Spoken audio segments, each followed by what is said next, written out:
Hello guys, I am Ricky and your most welcome to our YouTube channel Nirmala Nirvana classes. जैसा कि जान रहे हैं फिजिक्स चल रहा है और फिजिक्स में जो आज टॉपिक देखने वाले हैं हम लोग वह है प्रतिरोधों का संयोजन, है ना। प्रतिरोध का संयोजन क्या होता है, आज की इस वीडियो में हम लोग इसको समझेंगे कि प्रतिरोध का संयोजन किसको कहते हैं। देखिए, संयोजन का शाब्दिक अर्थ समझते हैं। संयोजन का अर्थ है समायोजन। एक तरह से आप समझ सकते हैं कि अगर बहुत सारा प्रतिरोध है, अब यहाँ प्रतिरोधों का संयोजन है तो प्रतिरोध के संबंध में बात करेंगे हम लोग कि अगर बहुत सारा प्रतिरोध है उसको हम संयोजित करते हैं, एक में समायोजित करते हैं, उसको हम क्या बोलते हैं, प्रतिरोध का संयोजन। तो बहुत सारा प्रतिरोध है ना, जब दो या दो से अधिक प्रतिरोध को एक साथ जोड़ा जाए, मतलब एक प्रतिरोध है, दो प्रतिरोध है, मान लीजिए यह एक रेसिस्टेंस है और यह भी एक रेसिस्टेंस है, दोनों को एक साथ जोड़ा जाए, और भी अगर रेसिस्टेंस है तो दो तीन रेसिस्टेंस को अगर एक साथ जोड़ा जाए उसको हम लोग क्या बोलेंगे, प्रतिरोधों का समायोजन या प्रतिरोध का संयोजन। तो यहां पर जो प्रतिरोध का संयोजन है इसमें देखिए क्या कहा जा रहा है, विद्युत परिपथ में, है ना। फर्स्ट पॉइंट देखिए, विद्युत परिपथ में इष्ट धारा प्राप्त करने के लिए प्रायः एक से अधिक प्रतिरोधों का व्यवहार किया जाता है। क्या बोला, विद्युत परिपथ में, है ना, इलेक्ट्रिक सर्किट में इष्ट धारा प्राप्त करने के लिए प्रायः एक से अधिक प्रतिरोधों का व्यवहार किया जाता है, एक से अधिक प्रतिरोधों का व्यवहार किया जाता है। अब मान लीजिए किसी सर्किट में एक ही प्रतिरोध तो नहीं होगा, बहुत सारा रेजिस्टेंस अगर लगा, जैसे मान लीजिए हम एक उदाहरण के तौर पर देखते हैं, यह मान लीजिए कोई सर्किट है, इसमें बहुत सारा रेजिस्टेंस लगा है पैरेलल कनेक्शन में। ये देखिए, जैसे मान लीजिए यह क्या है, एक अलग अलग रेजिस्टेंस लगा हुआ है और बहुत सारा रेजिस्टेंस लगा हुआ है। हम इसको अलग अलग नाम दे सकते हैं, यह R1 है, ये R2 है, ये R3 है और ये R4 है। ये चार तरह का रेजिस्टेंस है और यहाँ पर मान लीजिए कोई जो है ये लगा हुआ है, ठीक है, सेल है। तो इस तरह करके अलग अलग रेजिस्टेंस है। अब क्या कर रहा है कि विद्युत परिपथ में इष्ट धारा प्राप्त करने के लिए प्रायः एक से अधिक प्रतिरोधों का व्यवहार किया जाता है प्रतिरोध के समायोजन में। तो एक, दो, तीन, चार प्रतिरोध आप यहाँ पर देख सकते हैं। देखिए, यदि संयुक्त प्रतिरोधों को एक ही प्रतिरोध द्वारा इस प्रकार प्रतिस्थापित किया जाए कि परिपथ की धारा में कोई परिवर्तन ना हो, तब हम लोग उसको क्या कहेंगे, प्रतिरोधों का संयोजन कहेंगे। एक बात समझिए, मान लीजिए यह जो है 5 ओम का कोई रेसिस्टेंस है, यह भी 5 ओम है, और यह मान लीजिए 7 ओम है, और यह मान लीजिए 8 ओम का रेसिस्टेंस जो है, यह प्रतिरोध लगा हुआ है, सब जो है 5 ओम 7 ओम 8 ओम, या मान लीजिए 5 ओम 6 ओम 7 ओम 8 ओम, यह जो है एक रेसिस्टेंस लगा हुआ है ना।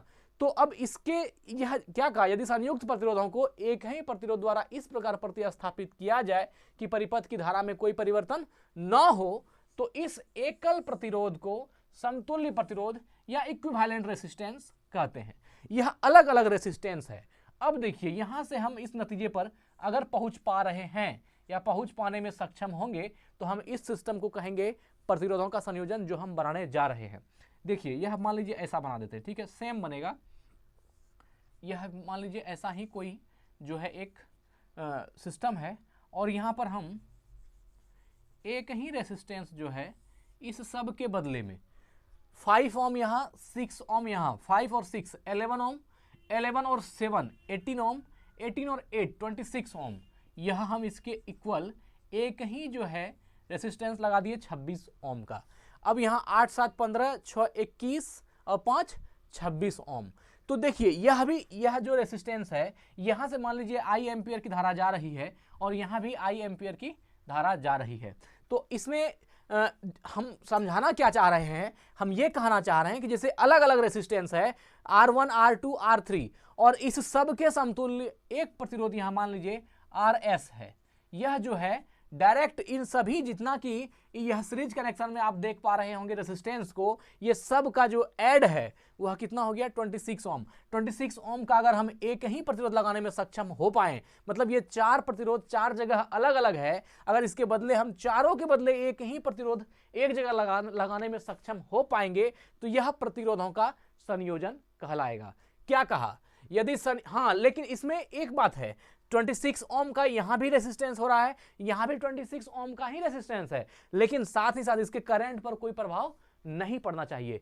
करंट पर प्रभाव नहीं पड़ने का अर्थ हम क्या कहना चाह रहे हैं, इसको समझिए कि अगर यहां पर आई एम्पियर की धारा जा रही है और 26 ओम का रेसिस्टेंस लगा हुआ है, तो जो धारा सप्लाई हो रहा है वही इसमें भी होना चाहिए। अगर आई एम्पियर की धारा जा रही है और 5 ओम 6 ओम 7 ओम और 8 ओम का रेसिस्टेंस लगा हुआ है, तो इससे भी उतना ही धारा प्रवाहित होना चाहिए जितना कि टोटल मिला करके एक रेसिस्टेंस हो रहा है। मतलब कि यह 4 हो या यह 1 हो, इससे इसके धारा पर कोई प्रभाव नहीं पड़ना चाहिए, तब हम उसको क्या कहेंगे, प्रतिरोधों का संयोजन कहेंगे। जब 2 या 2 से अधिक प्रतिरोधों को एक साथ जोड़ दिया जाता है, जिसको हम क्या कहते हैं, प्रतिरोधों का संयोजन कहते हैं। तो यही चीज यहां अलग अलग रेसिस्टेंस है, यहां मिला करके एक 26 रेसिस्टेंस हो गया, लेकिन फिर भी करंट की वैल्यू जो जितना इसमें था उतना ही इसमें रहेगा, बदलेगा नहीं। तो इसको हम लोग क्या कहेंगे, यह कहेंगे संयोजित है, यह जो है आपका प्रतिरोधों का संयोजन होगा। वही बात को यहां कह रहा है, यदि संयुक्त प्रतिरोध को एक ही प्रतिरोध द्वारा इस प्रकार प्रतिस्थापित किया जाए। देखिए इस बड़े, यह फिगर मान लीजिए फिगर ए है और यह फिगर बी है, तो फिगर ए के बदले में फिगर बी को ही अगर हम कहीं पर रख दें तो क्या फर्क पड़ेगा, आप भी कहेंगे कोई दिक्कत नहीं है, क्योंकि 26 ओम का प्रतिरोध तो इसमें भी लग रहा है और यहां भी 26 ओम का प्रतिरोध लग रहा है, कहीं कोई दिक्कत नहीं है। धारा की वैल्यू वही है, जो इसमें होनी है वही इसमें भी होना है, कहीं कोई दिक्कत नहीं है। तो क्या कहा, यदि संयुक्त प्रतिरोध को एक ही प्रतिरोध द्वारा इस प्रकार प्रतिस्थापित किया जाए कि परिपथ की धारा में कोई परिवर्तन ना हो, धारा जो इसमें जितना हो रहा है उतना ही इसमें भी होगा, धारा पे कोई प्रभाव नहीं पड़ेगा। सिर्फ अंतर क्या हुआ, यहां 4 प्रतिरोध अलग अलग था, यहां 1 प्रतिरोध है। अब मान लीजिए यह कनेक्शन सीरीज की बात की, यह पैरेलल में भी होगा। जैसे मान लीजिए अब यहां पर मान लीजिए एक रेसिस्टेंस है और भी एक ऐसा है, ठीक है, और एक रेसिस्टेंस ऐसा ही है मान लीजिए। तो यह अगर इस तरह का भी कोई कनेक्शन बनता है तो यह मान लीजिए 1 ओम है, ये 2 ओम है और ये 3 ओम है। 1 ओम, 2 ओम और 3 ओम की जो करंट जो रेसिस्टेंस में बनी हुई है, यहाँ पर मान लीजिए कोई जो है इस प्रकार का परिपथ है, तो इसमें 1 ओम, 2 ओम और 3 ओम ये किसमें है, ये पैरेलल कनेक्शन में है। तो इस तीनों को पैरेलल कनेक्शन में जब रेसिस्टेंस है तो इसकी जो फॉर्मूला है 1/R1 + 1/R2 + 1/R3 से निकाल लेंगे, और निकाल करके या मान लीजिए इसके बदले में हम डायरेक्ट अगर एक ही प्रतिरोध लगा दें, है ना, इतना का एक ही लगा दें, तो इससे भी कोई फर्क पड़ने वाला नहीं है।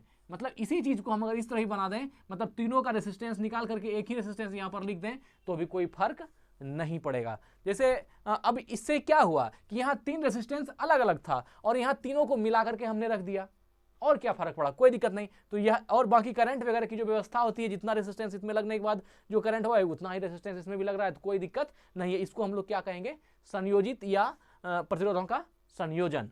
तो वही कहा, यदि संयुक्त प्रतिरोध में एक ही प्रतिरोध द्वारा इस प्रकार प्रतिस्थापित किया जाए कि परिपथ की धारा में कोई परिवर्तन न हो, तो इस एकल प्रतिरोध को समतुल्य प्रतिरोध अर्थात इक्विवेलेंट रेजिस्टेंस कहते हैं। ये दोनों, ये क्या है, ये दोनों इक्विवेलेंट है, ये और ये क्या है, इक्विवेलेंट है, समतुल्य है।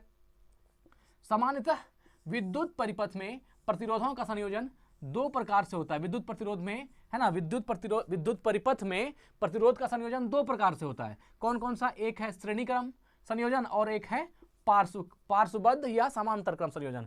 तो अब यह संयोजन जो है, यह संयोजन 2 प्रकार का, प्रतिरोध का संयोजन 2 प्रकार का होता है। एक है श्रेणीक्रम संयोजन, सीरीज कनेक्शन संयोजन, है ना, सीरीज कनेक्शन, और एक है पार्श्वबद्ध या इसी का दूसरा नाम है समांतर क्रम संयोजन। तो पार्श्वबद्ध या समांतर क्रम संयोजन या इंग्लिश में इसको बोलेंगे पैरेलल कनेक्शन। तो ठीक है मित्र, आज की वीडियो में सिर्फ हम ये समझने का प्रयास कर रहे थे कि प्रतिरोध का संयोजन होता क्या है, यह चीज हमने आज की वीडियो में सीखी।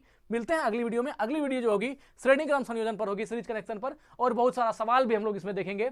और उसके बाद अगली होगी पार्श्वबद्ध। जैसा कि आप जानते हैं कि एक रूल के साथ, एक नियम के साथ, एक टॉपिक के बाद एक टॉपिक हम लोग देखते आ रहे हैं, तो वैसे ही देखते जाएंगे। ठीक है, आज वीडियो को यहीं एंड करते हैं। स्वस्थ रहें, अपना ख्याल रखें। जय हिंद।